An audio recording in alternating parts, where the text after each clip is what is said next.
Friends, welcome to easy learning way में आप सभी का स्वागत है। इस क्लास में UP triple S C PET के प्रीवियस ईयर क्वेश्चन करेंगे जो कि आपके एग्जाम में पूछे गए हैं।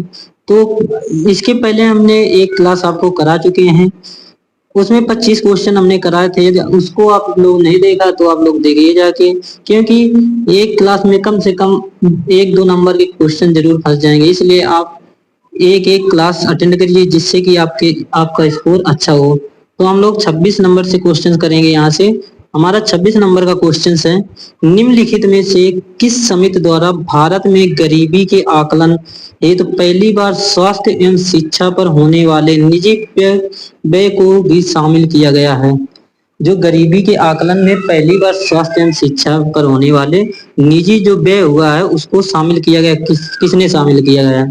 तो पहला है लड़का वाला समिति, दूसरा है सेन समिति, तीसरा है तेंदुलकर समिति, चौथा है रंगराजन समिति और पांचवा है हमारा उपयुक्त में से कोई नहीं। तो आप लोग कमेंट करिए इस क्वेश्चन का जवाब क्या हो जाएगा। तो इस क्वेश्चन का राइट जवाब हो जाएगा तेंदुलकर समिति। क्या हो जाएगा? ऑप्शन नंबर इस क्वेश्चन का राइट आंसर हो जाएगा तीसरा, तेंदुलकर समिति। आगे पढ़ते हैं। अगला क्वेश्चन क्या है हमारा? अगला क्वेश्चन है हमारा, सर्वप्रथम क्षेत्रीय ग्रामीण बैंक की शुरुआत कब हुई थी? मोस्ट इंपोर्टेंट क्वेश्चन है, जो क्षेत्रीय ग्रामीण बैंक की शुरुआत कब हुई थी? पहला ऑप्शन है 1955, दूसरा है 1965, तीसरा है 1975, चौथा है 1980 और पांचवा ऑप्शन है उपयुक्त में से कोई नहीं। तो आप लोग कमेंट करिए जो क्षेत्रीय ग्रामीण बैंक की शुरुआत कब हुई थी। जो क्षेत्रीय ग्रामीण बैंक की शुरुआत हुई थी 1975 में हुई थी। कब हुई थी? 1975 में, 26 सितंबर 1975 में हुई थी। 26 सितंबर 1975 में सर्वप्रथम ग्रामीण क्षेत्र बैंक की स्थापना हुई थी। आगे बढ़ते हैं। अगला क्वेश्चन क्या है हमारा? 28 नंबर का क्वेश्चन है हमारा। यहाँ से हम अगला क्वेश्चन पढ़ेंगे। अगला क्वेश्चन है हमारा, राष्ट्रीय खाद्य सुरक्षा अधिनियम लागू हुआ है। जो राष्ट्रीय खाद्य सुरक्षा है वो कब लागू हुआ है? पहला ऑप्शन है 2011 में लागू हुआ है, दूसरा ऑप्शन है 2012 में लागू हुआ है, तीसरा ऑप्शन है 2015 में लागू हुआ है, चौथा ऑप्शन है 2014 में लागू हुआ है, ये फिर उपयुक्त में से कोई नहीं। जो राष्ट्रीय खाद्य सुरक्षा अधिनियम लागू हुआ था वो कब लागू हुआ था? आप लोग कमेंट करिए। तो जो राष्ट्रीय खाद्य सुरक्षा अधिनियम है वो 2013 में अधिनियम लागू हुआ था। कब हुआ था? 2013 में लागू हुआ था। तो इस क्वेश्चन में कौन सा राइट आंसर हो जाए? उपयुक्त में से कोई नहीं। उपयुक्त में से कोई नहीं हो जाएगा। जो राष्ट्रीय खाद्य सुरक्षा है वो अधिनियम 2013 में लागू हुआ था। आगे पढ़ते हैं। अगला क्वेश्चन क्या हमारा? अगला क्वेश्चन है हमारा, भारत में national food for work programme किस वर्ष शुरू किया गया? मोस्ट इंपोर्टेंट क्वेश्चन है। जो भारत में national food for work programme है वो किस वर्ष शुरू किया गया था? 2004 में शुरू किया गया कि 2000 में शुरू किया गया? तीसरा ऑप्शन 1991 में शुरू किया या फिर 2002 में शुरू किया या फिर उपयुक्त में से कोई नहीं। जो भारत में नेशनल फूड फॉर वर्क है वो उस प्रोग्राम की स्थापना किस वर्ष हुई? तो आप लोग कमेंट करिए। तो इसका राइट आंसर क्या हो जाएगा? 2004 हो जाएगा। क्या हो जाएगा? जो भारत में national food for work programme है वो शुरुआत की गई थी 14 नवंबर। कब की गई थी? 14 नवंबर 2004 में। कब किया गया था? 14 नवंबर 2004 में इसकी शुरुआत हुई थी। 2004 में national food for work programme की स्थापना हुई थी, ये शुरुआत हुई थी। तो इस क्वेश्चन का राइट आंसर हो जाएगा ऑप्शन नंबर पहला।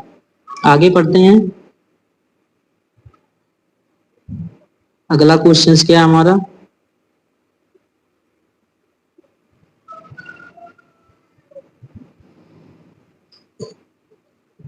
अगला क्वेश्चन है हमारा, मुक्त बाजार अर्थव्यवस्था का एक महत्वपूर्ण पहलू क्या है? जो मुक्त बाजार अर्थव्यवस्था है उसका एक महत्वपूर्ण पहलू क्या है? कि समाजवाद है, दूसरा ऑप्शन है प्राकृतवाद, तीसरा ऑप्शन है पूंजीवादी, चौथा ऑप्शन है सामंतवाद, पांचवा ऑप्शन है उपयुक्त में से कोई नहीं। जो मुक्त बाजार अर्थव्यवस्था है उसका महत्वपूर्ण पहलू क्या है? जो मुक्त बाजार अर्थव्यवस्था उसका महत्वपूर्ण पहलू है पूंजीवादी। क्या है? पूंजीवादी। इस क्वेश्चन का राइट आंसर हो जाएगा ऑप्शन नंबर तीसरा। इस क्वेश्चन का राइट आंसर हो जाएगा। आगे बढ़ते हैं। अगला क्वेश्चन क्या है? 21 नंबर का क्वेश्चन पढ़ेंगे। अगला क्वेश्चन है हमारा, उपचार कूट राज्य का एक त्योहार है। जो उपचार कूट है वो एक राज्य त्योहार है, या झूम ऑपरेशन के सबसे कठिन कार्य यानी जंगल साफ करने या जलने के अवशेषों को साफ करना को पूरा होने के बाद मार्च के दौरान मनाया जाता है। ये कौन सा त्योहार है? जो चप चप चार कूट है, वो त्योहार किस राज्य में त्योहार ये मनाया जाता है? जो चप चार त्योहार है, किस राज्य में मनाया जाता है? और इसका कार्य क्या होता है? जंगल साफ करना। क्या होता है? जंगल साफ करना, यानी कि जलने के अवशेषों को साफ करना पूरा होने के बाद ये मार्च के दौरान मनाया जाता है। किस राज्य में मनाया जाता है? मिजोरम में मनाया जाता है, यह कि छत्तीसगढ़ में मनाया जाता है। तीसरा ऑप्शन है नागालैंड में मनाया जाता है। चौथा ऑप्शन है झारखंड में मनाया जाता है, और लास्ट ऑप्शन उपयुक्त में से कोई नहीं। आप लोग कमेंट करिए इस क्वेश्चन का राइट आंसर क्या हो जाएगा। जो चपचार कूट है त्योहार, वो मिजोरम राज्य में मनाया जाता है। कहाँ पर मनाया जाता है? यहाँ पर फसलें क्या करते हैं, एक वर्ष में एक ही बार फसल को काट कर उनके अवशेषों को जला दिया जाता है, और यहाँ पर झूम खेती की जाती है। कौन सी खेती की जाती है?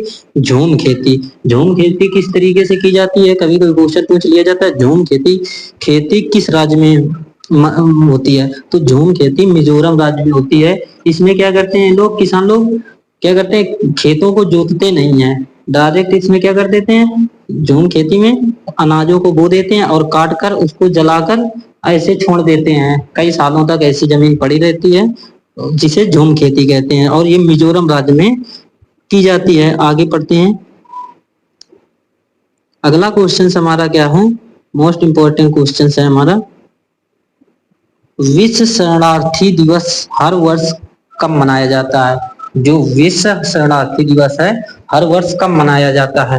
20 जून को मनाया जाता है, या फिर 22 जून को मनाया जाता है, या फिर 18 जून को मनाया जाता है, और चौथा ऑप्शन है हमारा 17 जून को मनाया जाता है। लास्ट ऑप्शन हमारा हो जाएगा उपयुक्त में से कोई नहीं। आप लोग कमेंट करिए इस क्वेश्चन का राइट आंसर क्या हो जाएगा। तो इस क्वेश्चन का राइट आंसर हो जाएगा हमारा, क्या हो जाएगा, 20 जून को हम विश्व शरणार्थी दिवस मनाते हैं।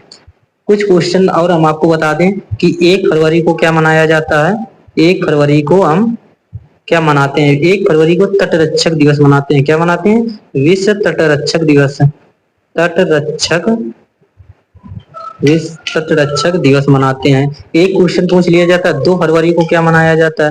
तो 2 फरवरी को विश्व भूमि आद्य भूमि दिवस मनाते हैं। क्या मनाते हैं? विश्व आद्य भूमि दिवस। मोस्ट इंपॉर्टेंट है, आद्य भूमि दिवस 2 फरवरी को मनाते हैं। राष्ट्रीय विज्ञान दिवस कब मनाते हैं? तो राष्ट्रीय विज्ञान दिवस 28 फरवरी को मनाते हैं। 28 फरवरी को क्या मनाते हैं? विज्ञान दिवस, विश्व विज्ञान दिवस। और एक क्वेश्चन पूछ लिया जाता है कि विश्व जल दिवस कब मनाया जाता है? जल दिवस कब मनाया जाता है? तो जल दिवस आपको पूछा जाए तो जल दिवस 22 मार्च को मनाया जाता है। कब मनाया जाता है? 22 मार्च को जल दिवस मनाया जाता है। तो याद रखेंगे ये मोस्ट इंपॉर्टेंट, जो कि यूपी ट्रिपल एससी पेट में रिपीट किए क्वेश्चन है, जिनको भी आप लोग लर्न कर लीजिए, नोट कर लीजिए। आगे पढ़ते हैं। अगला क्वेश्चन क्या हमारा, तो इस क्वेश्चन का राइट आंसर क्या हो जाएगा? ऑप्शन नंबर पहला हो जाएगा, 20 जून को विश्व शरणार्थी दिवस मनाते हैं। आगे बढ़ते हैं। अगला क्वेश्चन क्या हमारा, अगला क्वेश्चन है 1948 ओलंपिक खेलों का आयोजन स्थल कहाँ है? जो 1948 में ओलंपिक खेल हुआ था वो किस स्थल पर हुआ था? पहला ऑप्शन है मेलबर्न में, ये फिर दूसरा ऑप्शन है लंदन में, तीसरा ऑप्शन है रोम में, और चौथा ऑप्शन है एथेंस में, पांचवा ऑप्शन है उपयुक्त में से कोई नहीं। तो आप लोग बताइए कि 1948 में जो ओलंपिक खेल खेला गया था किस स्थल पर खेला गया था, कहाँ किस स्थल पर आयोजन किया गया? इस क्वेश्चन का राइट आंसर क्या हो जाएगा? लंदन हो जाएगा। क्या हो जाएगा? लंदन हो जाएगा। एक क्वेश्चन ये भी बन जाता है कि भारत में ओलंपिक खेल खेला गया कब खेला गया? तो भारत में एक भी ओलंपिक खेल नहीं हुए। जो भारत है हमारा, वहां पर एक भी ओलंपिक खेल नहीं खेला गया। और एक क्वेश्चन ये भी बन जाता है, भारत में पहली महिला ओलंपिक विजेता, भारत में जो भारत है हमारा भारत देश, यहाँ पर सबसे पहली महिला जो ओलंपिक खेल में जीती थी, पहली महिला ओलंपिक विजेता कौन है? तो कर्णम मल्लेश्वरी है। कौन है? कर्णम, कौन सी महिला है? कर्णम मल्लेश्वरी। याद रखेंगे, कर्णम मल्लेश्वरी। जो कर्णम मल्लेश्वरी हैं वो भारत की पहली महिला ओलंपिक विजेता है। कर्णम मल्लेश्वरी, याद रखेंगे कर्णम मल्लेश्वरी भारत की पहली ओलंपिक विजेता महिला है। आगे बढ़ते हैं, अगला क्वेश्चन क्या हमारा, अगला क्वेश्चन है हमारा वन अनुसंधान संस्थान देहरादून की स्थापना इंपीरियल वन अनुसंधान संस्थान के रूप में की गई थी, किस वर्ष इसे इंपीरियल वन अनुसंधान संस्थान के रूप में स्थापित किया गया। जो वन अनुसंधान संस्थान है जो देहरादून में किस नाम से स्थापना की गई थी, इंपीरियल वन अनुसंधान के रूप में स्थापना की गई थी, और इसे किस वर्ष इंपीरियल वन अनुसंधान के नाम से स्थापित किया गया, किस वर्ष स्थापित किया गया। 1906 में स्थापित किया गया, 1905 में स्थापित किया गया, तीसरा ऑप्शन है 1908 और चौथा ऑप्शन है 1907। तो आप लोग कमेंट करिए इस क्वेश्चन का राइट आंसर क्या हो जाएगा।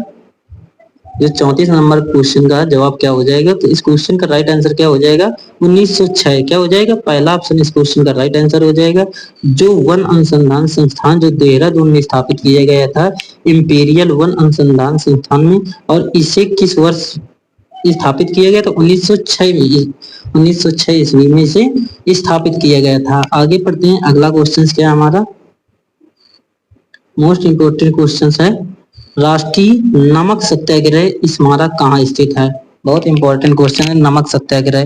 पहला ऑप्शन है गुजरात में, दूसरा है महाराष्ट्र, तीसरा है दिल्ली, चौथा है पुदुचेरी और पांचवा है हमारा उपयुक्त में से कोई नहीं। जो राष्ट्रीय नमक सत्याग्रह स्मारक है वो कहाँ पर स्थित है, तो गुजरात में स्थित है। कहाँ पर स्थित है, याद रखेंगे गुजरात में राष्ट्रीय नमक सत्याग्रह स्मारक स्थित है। इस क्वेश्चन का राइट आंसर हो जाएगा ऑप्शन नंबर पहला। मोस्ट इंपोर्टेंट क्वेश्चन है। आगे बढ़ते हैं, अगला क्वेश्चन क्या है, अगला क्वेश्चन है हमारा भारत के कितने राज्य और केंद्र शासित प्रदेश उत्तर प्रदेश के सीमावर्ती में है। Most important question, very very important है। जो भारत में कितने राज्य और केंद्र शासित प्रदेश हैं जो उत्तर प्रदेश के सीमावर्ती में है। पहला ऑप्शन है 7, दूसरा ऑप्शन है 8, तीसरा ऑप्शन है 10, चौथा ऑप्शन है 5 और लास्ट ऑप्शन है उपयुक्त में से कोई नहीं। जो भारत में कितने राज्य और कितने केंद्र शासित प्रदेश हैं, उत्तर प्रदेश से सीमावर्ती। कितने सीमावर्ती हैं, तो राज्य जो हमारे हैं तो कितने हैं राज्य हमारे, कितने हैं तो 9 राज्य हैं, कितने 8 राज्य हैं हमारे, कितने 8 राज्य हैं। और केंद्र शासित पूछा जाए तो केंद्र शासित प्रदेश ऐसे प्रदेश एक है, कितना है जो सीमावर्ती उत्तर प्रदेश में से करते हैं। तो एक केंद्र शासित प्रदेश हो गया और 8 राज्य हैं, टोटल कितने हो जाएंगे 9 हो जाएंगे। तो इस ऑप्शन में इस विकल्पों में से 8 किसी ऑप्शन में नहीं, तो इस क्वेश्चन का राइट आंसर क्या हो जाएगा, ऑप्शन नंबर लास्ट हो जाएगा, उपयुक्त में से कोई नहीं। यदि 8 राज्यों के बारे में पूछा जाए तो 8 राज्य कौन कौन से हैं, तो 8 राज्यों के बारे में हम आपको बता दें। पहला हो जाएगा उत्तराखंड, क्या हो जाएगा उत्तराखंड हो जाएगा, हिमाचल प्रदेश हो जाएगा, हरियाणा हो जाएगा, क्या हो जाएगा हरियाणा हो जाएगा, और राजस्थान हो जाएगा, राजस्थान हो जाएगा, छत्तीसगढ़ हो जाएगा, क्या हो जाएगा छत्तीसगढ़ हो जाएगा, झारखंड हो जाएगा, क्या हो जाएगा झारखंड हो जाएगा, बिहार हो जाएगा आपका, बिहार हो जाएगा, और मध्य प्रदेश एमपी हो जाएगा, क्या हो जाएगा एमपी हो जाएगा। तो ये हमारे 8 क्या हो जाएंगे राज्य हो जाएंगे जो कि उत्तर प्रदेश से सीमावर्ती साझा करते हैं। और केंद्र शासित प्रदेश क्या हो जाएगा, दिल्ली जो हमारा है केंद्र शासित प्रदेश है जो उत्तर प्रदेश से सीमावर्ती साझा करता है। तो ये क्वेश्चन का राइट आंसर क्या हो जाएगा, उपयुक्त में से कोई नहीं, इसमें कोई नहीं है क्योंकि इसमें क्या हो जाते हैं 9 टोटल हो जाते हैं, 8 तो क्या हो जाएगा राज्य और 1 केंद्र शासित, टोटल क्या हो जाएंगे 9 हो जाएंगे। तो इस क्वेश्चन का राइट आंसर लास्ट ऑप्शन हो जाएगा, उपयुक्त में से कोई नहीं। आगे बढ़ते हैं, अगला क्वेश्चन हमारा क्या है, अगला क्वेश्चन है हमारा कनाडा की राजधानी क्या है। कनाडा की राजधानी बताना है कि कनाडा की राजधानी क्या है, वेलिंगटन है कि कैनबेरा है, ये तीसरा ऑप्शन ओस्लो है या फिर ओटावा है, लास्ट ऑप्शन उपयुक्त में से कोई नहीं। जो कनाडा की राजधानी क्या है आप सभी लोगों को पता होगा, कनाडा की राजधानी क्या है ओटावा है, क्या है ओटावा है, याद रखेंगे कनाडा की राजधानी जो है वो ओटावा है। यदि पूछा जाए वेलिंगटन की राजधानी किसकी राजधानी है, जो वेलिंगटन है हमारा वो न्यूजीलैंड की राजधानी है, किसकी है न्यूजीलैंड की राजधानी के बारे में पूछा जाए तो न्यूजीलैंड की राजधानी हमारी क्या है वेलिंगटन है। यदि यही पूछा जाए कि ओस्लो जो हमारा है ओस्लो किसकी राजधानी है? जो ओस्लो हमारा है, नॉर्वे, किसकी? नॉर्वे की राजधानी ओस्लो है। और केनबेरा बचा तो ऑस्ट्रेलिया, ऑस्ट्रेलिया की राजधानी केनबेरा है। मोस्ट इंपोर्टेंट क्वेश्चन है, ऑस्ट्रेलिया के बारे में पूछा जाए कि ऑस्ट्रेलिया किसकी राजधानी है, तो ऑस्ट्रेलिया की राजधानी कैनबेरा है। और कनाडा की राजधानी जो है ओटावा हो जाएगा। तो इस क्वेश्चन का राइट आंसर क्या हो जाएगा? इस क्वेश्चन का राइट आंसर हमारा हो जाएगा ऑप्शन नंबर चौथा हो जाएगा, ओटावा। आगे पढ़ते हैं, अगला क्वेश्चन क्या है हमारा। यहाँ से हम अगला क्वेश्चन के बारे में पढ़ेंगे। 36 क्वेश्चन, 37 क्वेश्चन हो गए। 38 क्वेश्चन के बारे में हम लोग पढ़ेंगे। 38 नंबर का क्वेश्चन क्या है हमारा? राज्य की मंत्रि परिषद सामूहिक रूप से इसकी प्रति जिम्मेदारी होती है। जो राज्य की मंत्रि परिषद सामूहिक रूप से किसकी जिम्मेदारी होती है? जो राज्य की मंत्रि परिषद है उसकी जिम्मेदारी किसकी होती है? राज्यपाल की होती है कि विधानसभा की होती है या फिर उच्च न्यायालय की होती है? चौथा ऑप्शन है, या कि मुख्यमंत्री की होती है? लास्ट ऑप्शन है उपयुक्त में से कोई नहीं। तो आप लोग बताइए कि जो राज्य की मंत्रि परिषद होती है सामूहिक, उसकी जिम्मेदारी किसकी होती है? तो इस क्वेश्चन का राइट आंसर क्या हो जाएगा? इस क्वेश्चन का राइट आंसर हो जाएगा ऑप्शन नंबर दूसरा हो जाएगा, विधानसभा की जिम्मेदारी होती है राज्य की मंत्रिपरिषद समूह की। आगे पढ़ते हैं, अगला क्वेश्चन क्या है? मोस्ट इंपोर्टेंट क्वेश्चन है, हिंदी का क्वेश्चन है। मधुशाला किनकी कृति है? जो मधुशाला है किसकी कृति है? मैथिली शरण गुप्त की है कि रविंद्रनाथ टैगोर की है, हरिवंश राय बच्चन की है? ये चौथा ऑप्शन है संजय शंकर प्रसाद की, पांचवा ऑप्शन है उपयुक्त में से कोई नहीं। जो मधुशाला कृति है ये किस रचनाकार की है? जो मधुशाला है वो हरिवंश राय बच्चन की है। किसकी है? हरिवंश राय बच्चन की है। तो इस क्वेश्चन का राइट आंसर क्या हो जाएगा? हरिवंश राय बच्चन हो जाएगा। हरिवंश राय बच्चन की कई कृतियां हैं जो हम आपको बता दें। हरिवंश जैसे नीड का निर्माण फिर है, क्या है? नीड का निर्माण, नीड का निर्माण, निर्माण फिर ये भी हरिवंश राय बच्चन का है। फिर ये भी नीट का निर्माण हरिवंश राय बच्चन का है। और यदि इसी में पूछ लिया मधुबाला पूछा जाए, मधुशाला और मधुबाला ये दोनों क्या हैं? हरिवंश राय बच्चन का। मधुबाला और मधुशाला मोस्ट इंपोर्टेंट है, ये भी हरिवंश राय बच्चन की है। एक और क्वेश्चन पूछ लिया जाता है इसी में, क्या बोलूं क्या याद करूं? क्या है? क्या बोलूं याद कर लेंगे, क्या बोलूं क्या याद करूं, क्या याद करूं? ये भी हरिवंश राय बच्चन, क्या याद करूं, ये भी हरिवंश राय बच्चन की है। तो ये 3-4 कृतियां मोस्ट इंपोर्टेंट हरिवंश राय बच्चन की। एक क्वेश्चन पूछ लिया जाए दो चट्टाने किसकी कृतियां हैं, तो दो चट्टाने ये भी हरिवंश राय बच्चन की है। दो चट्टाने हो गया, मधुबाला हो गया, मधुशाला हो गया, नीड का निर्माण फिर हो गया, क्या बोलूं हो गया, ये सभी क्या है? हरिवंश राय बच्चन की कृति है। मोस्ट इंपोर्टेंट क्वेश्चन है। अभी कभी कभी क्वेश्चन पूछ लिया जाता है निहार नीरजा, निहार किसकी रचना है? निहार नीरजा तो ये मैथिली महादेवी वर्मा की। निहार हो गया, नीरजा हो गया, ये सभी महादेवी वर्मा की है। किसकी है? महादेवी वर्मा की ये रचना है। और जयशंकर के बारे में पूछा जाए तो जयशंकर की उपन्यास हो गया जैसे कंकाल, कंकाल, तितली, तितली, क्या हो जाएगा? तितली, ये जयशंकर प्रसाद के उपन्यास है। और एक क्वेश्चन पूछ लिया जाता है रविन्द्रनाथ टैगोर के बारे में, जो गीतांजलि कृति है, क्या है? गीतांजलि, जिसमें रविन्द्रनाथ टैगोर को नोबेल पुरस्कार मिला था। रविन्द्रनाथ टैगोर को गीतांजलि नामक कृति में नोबेल पुरस्कार 1913 में मिला था। तो मिला था 1913 में। मोस्ट इंपोर्टेंट क्वेश्चन है, 1913 में रविन्द्रनाथ टैगोर को गीतांजलि नामक साहित्य के क्षेत्र में नोबेल पुरस्कार मिला था। तो गीतांजलि रविन्द्रनाथ टैगोर की कृति हो जाएगी। आगे पढ़ते हैं, अगला क्वेश्चन क्या है हमारा। यदि आप लोगों को क्लास अच्छी लग रही हो तो क्लास को लाइक शेयर जरूर करिए, जिससे कि हमारा भी मनोबल बना रहे। अगला क्वेश्चन है हमारा, उस्ताद जाकिर हुसैन का संबंध संगीत के किस वाद्य से यंत्र से है? जो उस्ताद जाकिर हुसैन है उसका संबंध संगीत से किस वाद्य यंत्र से है?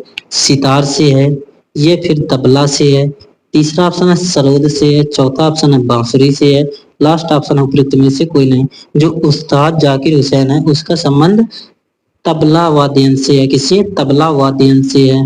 आगे पढ़ते हैं, मैथ के कुछ क्वेश्चंस हैं, ये प्रैक्टिस सेट है आपको जो एग्जाम में पूछे गए प्रीवियस ईयर के। अगला क्वेश्चन है मैथ का, निम्न में से कौन सी भिन्न सबसे बड़ी है? तो आप लोग इस क्वेश्चन का जवाब दीजिए, जो निम्न में से कौन सी भिन्न सबसे बड़ी है? 7/9, 6/7, 22/25 और 11/13। इनमें से हम आपको ट्रिक बता दें और इस क्वेश्चन का सॉल्व आप अपने आप करेंगे। किस तरीके से करेंगे? जैसे 7/9 लिखा, 7/9 को, या तो फिर आप लोग इसको क्या करिए, भाग दे दीजिए, या फिर इन जो चार ऑप्शनों के हर हैं इनमें से क्या कर लीजिए, सभी का लासा ले लीजिए। ये इस तरीके से कर लीजिए। तो आप इसमें क्या कर लीजिए, भाग दे दीजिए, सभी में भाग दे दीजिए। इसमें 9 का भाग दे दीजिए, इसमें 7 का भाग दे दीजिए, और इसमें 25 का भाग दे दीजिए, और इसमें 13 का भाग दे दीजिए। सभी में भाग आपको पता होगा किस तरीके से भाग दिया जाए। और भाग में जो भिन्न बड़ी होगी, जैसे इसमें निकला कितना, जैसे जैसे इसमें जैसे ये कुछ निकला, और इसमें क्या निकला 0.54, और इसमें कुछ निकला 0.25, जैसे इसमें निकला 0.08।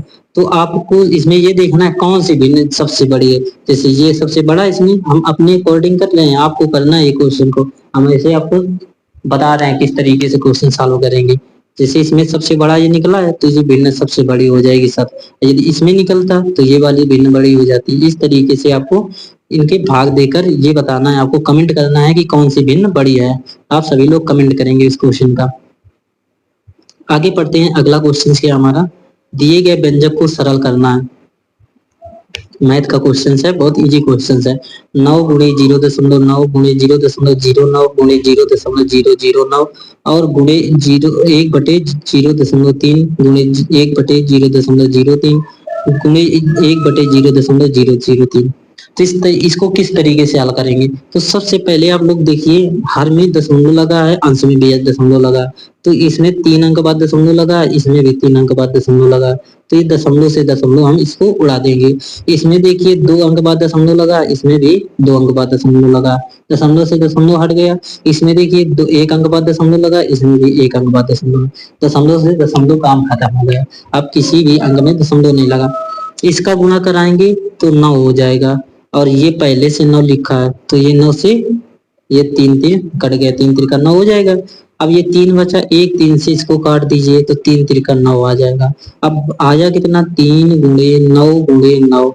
इसका सॉल्व करेंगे, 9 ने 81, 81 तिरका 243 कितना होता है, 81 तिरका 243। तो इस क्वेश्चन का राइट आंसर क्या हो जाएगा, 243 हो जाएगा। क्या हो जाएगा, दशमलव नहीं होगा क्योंकि दशमलव दशमलव से जुड़ गए। तो इस क्वेश्चन का राइट आंसर 243 हो जाएगा। ऑप्शन नंबर तीसरा इस क्वेश्चन का राइट आंसर हो जाएगा। आगे पढ़ते हैं, अगला क्वेश्चन क्या है।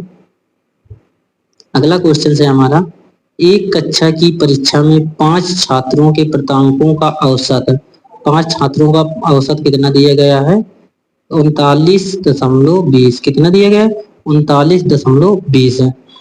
और तो इसमें क्या करेंगे, 5 का गुणा करा दीजिए, 5 औसत का दिया गया है तो 5 का गुणा कराएंगे तो कितना आ जाएगा, गुणा कराइए, 5 9 0, 5 दूनी 10, 0 आ जाएगा, 5 9 45, 45 1 46, 6 आ जाएगा। तो 0 0 2 अंक बाद दशमलव लगा दीजिए, गुणा कराइए, 196 आ जाएगा। कितना आ जाएगा, 196।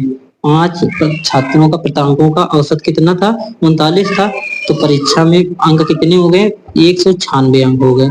इसी प्रकार दिया गया 3 प्राप्तांकों का औसत है, 3 प्राप्तांकों का औसत कितना है, 41 है। तो 41 गुणे 3 कर दीजिए तो कितना आ जाएगा, 3 का 3, 3 कम 3, 3 4 3 12, 123 आ जाएगा। अब निकालना हमें क्या है, शेष 2 छात्रों का प्राप्तांकों का औसत निकालना है। तो पहले हम निकालेंगे इन दोनों का अंक निकाल लेंगे, प्राप्तांक निकाल लेंगे। तो 2 अंकों का प्राप्तांक क्या हो जाएगा, 2 अंकों का प्राप्तांक, तो इनमें दोनों को घटा दिए, 196 123 घटाएंगे तो कितना आ जाएगा, 196 में 123 लेस करिए, 196 में 123 लेस करेंगे तो 73 आ जाएगा। क्या आ जाएगा, 73 आ जाएगा। अब औसत निकालना है तो औसत निकालने के लिए इसमें 2 का डिवाइड कर देंगे, 2 का डिवाइड कर देंगे तो हमारा औसत निकल आ जाएगा। तो 2 से डिवाइड करेंगे 73 में तो कितना आ जाएगा, 2 से डिवाइड करिए तो 2 तिरका 6, 2 पंचे 10, 2 छह का 12, 1 बचा, 2 पंचे 10, 36.5 आ जाएगा। क्या आ जाएगा, औसत आ जाएगा हमारा 36.5। तो इस क्वेश्चन का राइट आंसर क्या हो जाएगा, ऑप्शन नंबर दूसरा हो जाएगा 36.5। तो आपको समझ में आया?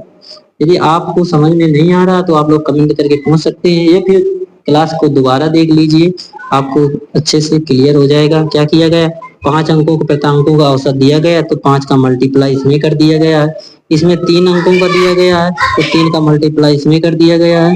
अब जो दोनों का जो निकला है तो उसको लेस कर देंगे, 2 अंकों को निकालना है, 5 को ये हो गया और 3 का ये हो गया, दोनों को 5 में 3 करेंगे तो 2 अंकों का प्रतांक निकल आएंगे और 2 से डिवाइड कर देंगे तो औसत आ जाएगा। इस तरीके से हम इस क्वेश्चन को सॉल्व करेंगे। तो आई होप आपको ये क्वेश्चन समझ में आ गया होगा।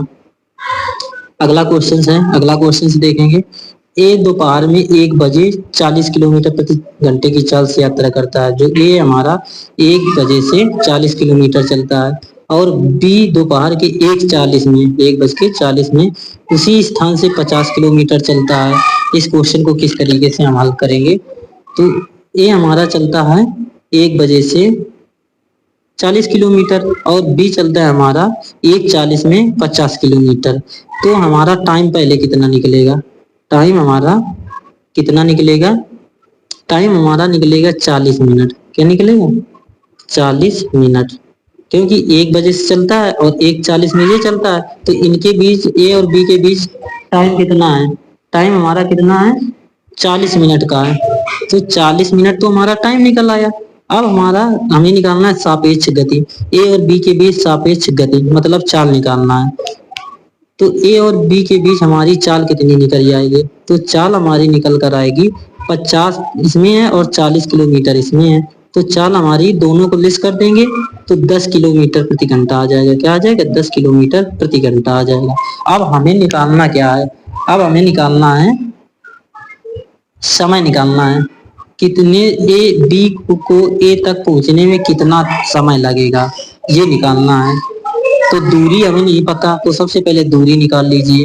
दूरी किस तरीके से निकालेंगे, तो दूरी बराबर हमारा होता है समय गुणे चाल। क्या होता है, समय, समय हमारा 40 मिनट है, इसको हमें किसमें बनाना है, 40 मिनट है, इसको हमें बनाना है घंटे में, तो 60 का भाग दे देंगे।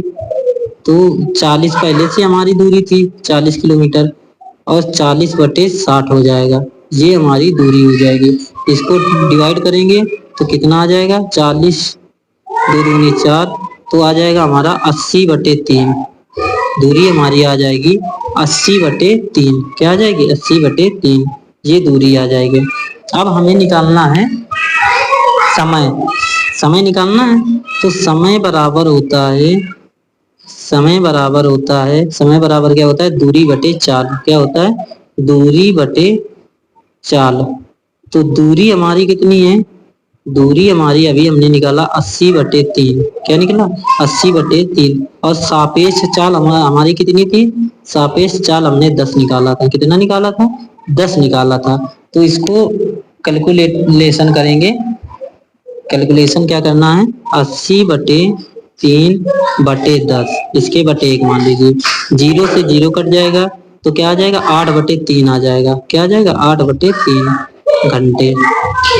इसको मिनट में इसको वो करिए, डिवाइड करिए तो कितना आ जाएगा, इसको यदि तोड़ेंगे तो कितना आ जाएगा, ये फिर डायरेक्ट 60 का गुणा करा दीजिए, 60 का गुणा करा देंगे तो ये हमारा मिनट में आ जाएगा। यहाँ से 8/3 हमारा था, इसमें 60 का गुणा करा दीजिए तो 20 आ जाएगा। इसको दोनों को गुणा कराएंगे तो 20 अट्ठे 160, ये मिनट आ जाएगा। तो इस क्वेश्चन का राइट आंसर क्या हो जाएगा, इस क्वेश्चन का राइट आंसर हमारा क्या हो जाएगा, ये भी नहीं होगा, ये भी नहीं होगा, ये भी नहीं होगा, ये भी नहीं होगा, 160 आया है तो 160 किसी ऑप्शन में नहीं है, तो इस क्वेश्चन का राइट आंसर हो जाएगा ऑप्शन नंबर चौथा हो जाएगा। इस तरीके से हम लगाएंगे। आगे पढ़ते हैं, अगला क्वेश्चन क्या हमारा, अगला क्वेश्चन है हमारा, लुधियाना शहर की जनसंख्या में प्रति वर्ष 20% की वृद्धि होती है। यदि इसकी वर्तमान जनसंख्या 8,47,000 है तो 2 वर्षों में जनसंख्या ज्ञात करना। बहुत इजी सवाल है ये। किस तरीके से हम लगाएंगे, हम इसको आपको हम बता देते हैं किस तरीके से लगाएंगे, बाकी से काम आपको करना। कितना है, 8,47,000, ये है जनसंख्या वर्तमान। अब हमें 20 वर्ष की वृद्धि होती है, कितनी होती है, पहले मान लो 100 है, अब और 20% की वृद्धि होगी तो 120 हो गई। तो पहले तो 100 था, दूसरा था 120, 120 की वृद्धि, 20 की वृद्धि होगी तो 120 हो गई। ये तो हमारा निकला कितना, एक बार की, कितना निकला, एक बार की। अब इसको 2 बार में निकालना है तो इसमें 2 का मल्टीप्लाई कर दीजिए। या फिर अब इस तरीके से नहीं करना चाहते तो एक तरीका और है, सीधे लिखिए 8,47,000, कोष्ट लगाइए 1 प्लस 20% ये दर से वृद्धि हो रही है तो 20/100 कर दीजिए। और कितने वर्षों तक वृद्धि होती है, 2 वर्षों तक। तो इस तरीके से सॉल्व करेंगे तो हो जाएगा 8,47,000, इससे डिवाइड करेंगे तो 5 आ जाएगा, 5 1 6, 6/5 गुणे 6/5, इतना आएगा। अब इनको कट कर दीजिए, 5 25, 25 से इसको पूरा कट करिए तो कितना आ जाएगा, इसको कट करेंगे 25 से, खुद से कटेंगे, 25 3 75, 25 3 का 75, अब 25 6 200, 25 6 200, 1 0, ये 6 गुणे 6 बचा तो 36 हो जाएगा। अब 33,880 गुणे 36 करेंगे तो कितना आ जाएगा, 1,2,1,9,680 हो जाएगा। कितना हो जाएगा, तो इस क्वेश्चन का राइट आंसर क्या हो जाएगा, इस क्वेश्चन का राइट आंसर हो जाएगा 1,21,9,680, ये आया था। तो इस क्वेश्चन का राइट आंसर हो जाएगा ऑप्शन नंबर चौथा। तो आप लोग कमेंट करिए, क्लास यहीं तक रखते हैं, काफी बड़ी क्लास हो चुकी है, क्लास यहीं तक एंड तक करते हैं। आप लोग कमेंट करिए क्लास कैसी लगी, क्लास अच्छी लगी, क्लास को लाइक शेयर जरूर करिए। मिलते हैं नेक्स्ट क्लास में, जब तक बाय बाय, टेक केयर।